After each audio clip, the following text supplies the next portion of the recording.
So last class we tried to understand what is filter transformation and how does it operates to do the transformation.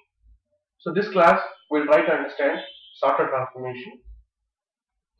Sorter transformation is an active and connected transformation, and sorter transformation is used to sort the data. It works like order by class in SQL. Let us now try to see how can we use sorter transformation to sort the data. So the requirement is to read the data from the employee table and sort the data based on department number and salary and load the data to the target employee table. So I am dragging the source employee table into the mapping and target employee table into the mapping. And this is sorter transformation, the icon A to Z. I can directly take it from here, or I can go to transformations and select the transformation, sorter transformation from the list. SRT is the naming standard for sorter transformation. So drag the columns from the source to the sorter transformation, and now to give the sort condition, let's edit the transformation. And when we go to ports, so we have input port, output port, key port and direction port. So we know what is input port and what is output port, right? So let's try to understand what is key port.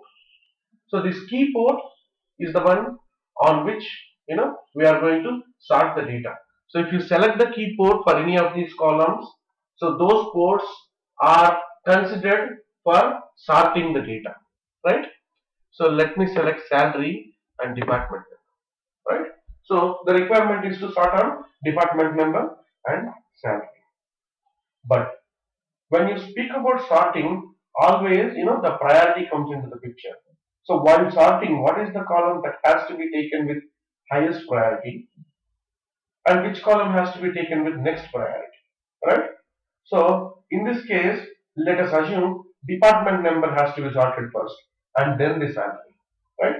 So in that case, right, see, I need to change the order of the column so that highest priority of the sorting will be given for the department number and then for the salary, right? So if I move the columns in this order, department number will be considered for sorting the data first and then the salary, right? So let us say I want to sort the data, I want to sort the salary in descending order, I can select it, right? So the direction can be selected in this direction tab. So now let me connect the columns to the target. So salary to salary and commission to commission, department number to department, right? See, the key port, department number and salary is selected for sorting, right? So I have saved it. Now let me create a session in the same workflow.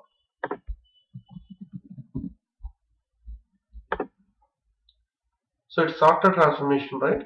So let me select the one which is created for sorter and let me give the connection strings for source and target. So this connection string is selected. Let me give the schema name and target name.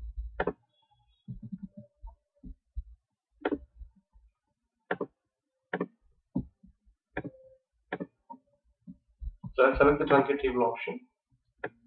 Now this is just to make sure that there is no existing data in the table and I can do the analysis of the transformation curve.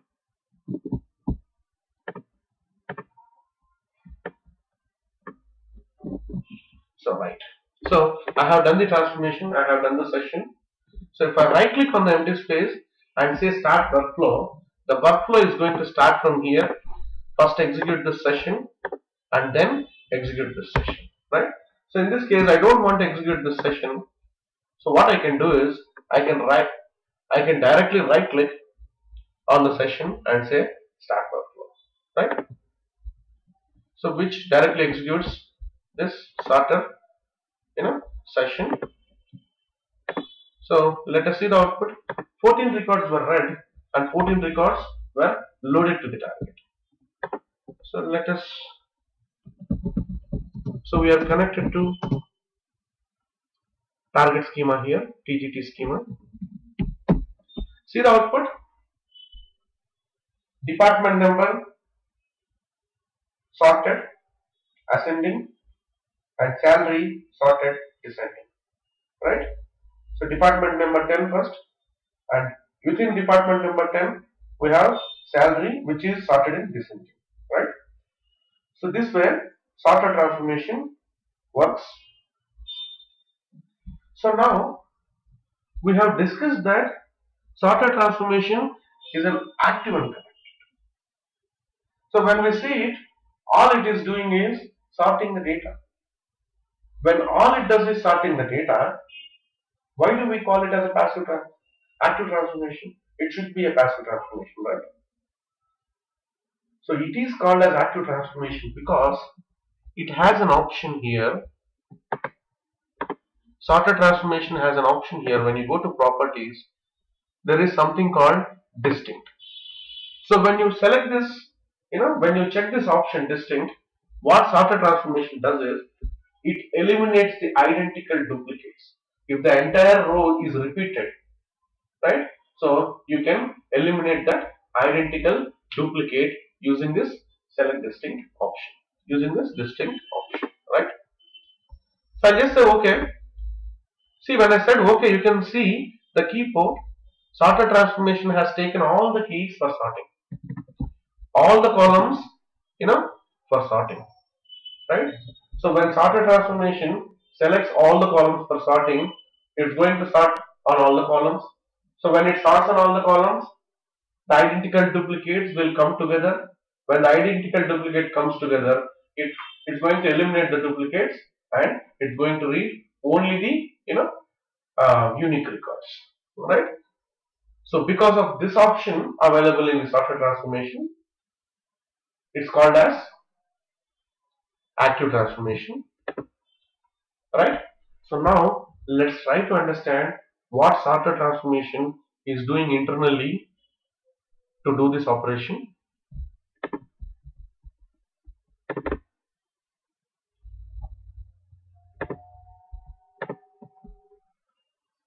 So when source qualifier reads the data and when this data is sent to the sorter transformation, right? Here the sorter transformation condition is department number.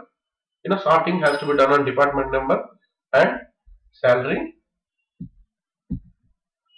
So when the data is read from the source qualifier and moved to the sorter transformation, it creates a cache on the server and it writes all the records into the cache, right?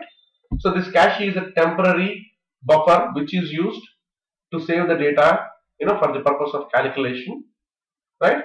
So it writes the data, it writes all the data into the cache first, and all the data is written to the cache, then it starts sorting, right? So the first priority of sorting is on department number. So it sorts the data on department number first. And the next priority of sorting is on salary. So it sorts the data based on salary. So in this case, both the columns are sorted ascending, right? So after sorting the data, it's going to move the data to the next transformation or the target, right? So sorter transformation, it does not do the calculation or do the sorting directly.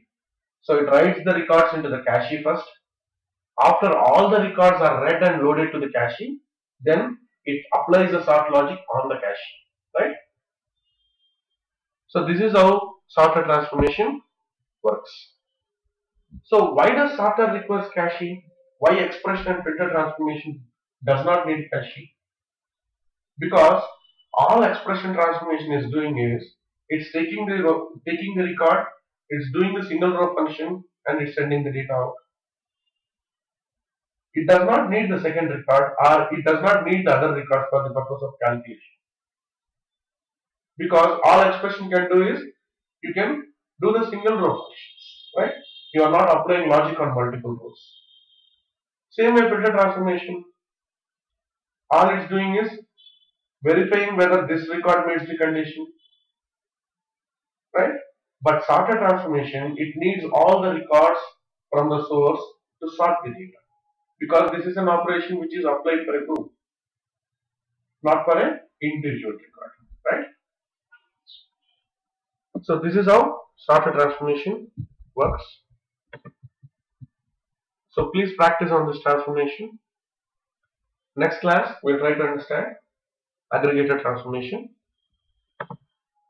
Thank you very much.